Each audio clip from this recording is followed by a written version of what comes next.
Why is Congress quietly piling into Netflix while dumping McDonald's and Goldman Sachs? While most headlines obsess over big tech hearings, a handful of lawmakers are quietly rotating their own money out of the so-called old economy and into streaming and tech. And one name keeps popping up: Netflix. Here's what we're seeing inside the Capitol playbook. Louisiana Congressman Cleo Fields has been quietly building a Netflix position in layers, not just dabbling. According to his disclosures, he bought Netflix 3 separate times in just a few days. Once on October 30th, then 2 more buys on November 2nd.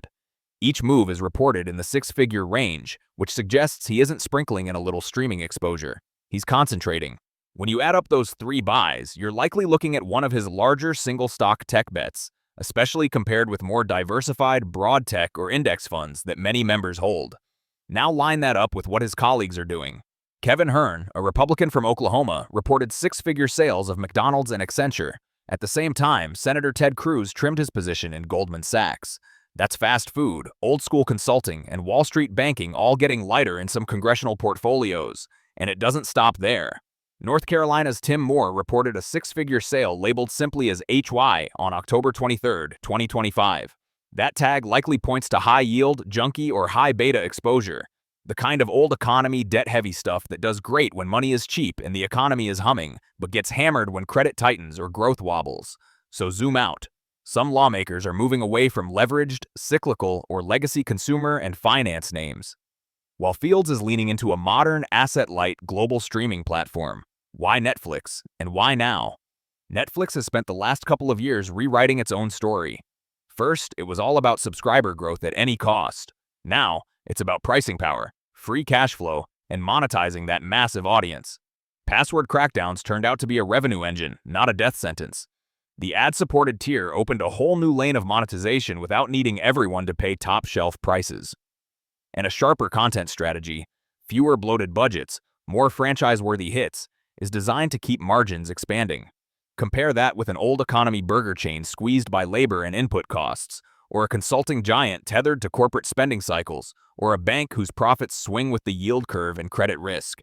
If you believe rates are peaking and quality growth is about to get re-rated higher, Netflix suddenly looks like a cleaner, less leveraged way to bet on global consumer attention. And remember that October-November window. Those layered Netflix buys land right around the period when markets obsess over earnings, rate cut odds, and any new regulatory chatter around streaming, content deals, or data. Is Fields' front-running policy he knows is unlikely to hurt Netflix? Is he positioning ahead of a friendlier rate narrative that could send growth and quality tech higher while high-yield and indebted cyclicals struggle with refinancing at higher costs? We can't say for sure, but the pattern matters. 3 separate 6-figure buys in a few days is conviction. A one-off trade can be noise. A staircase of repeat purchases looks a lot more like a thesis. So what does this mean for regular investors watching from the outside?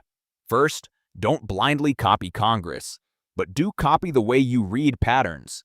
When a lawmaker like Cleo Fields layers into Netflix 3 times in a week, that's different from a random single trade. Repetition signals conviction. Second, note the rotation. Hern is trimming McDonald's and Accenture. Cruz is shaving Goldman Sachs. Tim Moore is unloading a 6-figure HY position, likely high yield or old economy risk. At the same time, Fields is stacking Netflix. That's a bet on secular growth, balance sheet strength, and digital platforms over debt-heavy, capital-intensive legacy players. For you, it's a prompt to ask, where is my own portfolio exposed to old economy risk, and where am I aligned with durable trends like streaming, software, and attention? If you want to keep tracking these rotations in real time, who in Congress is quietly buying your favorite stocks, and who's heading for the exits?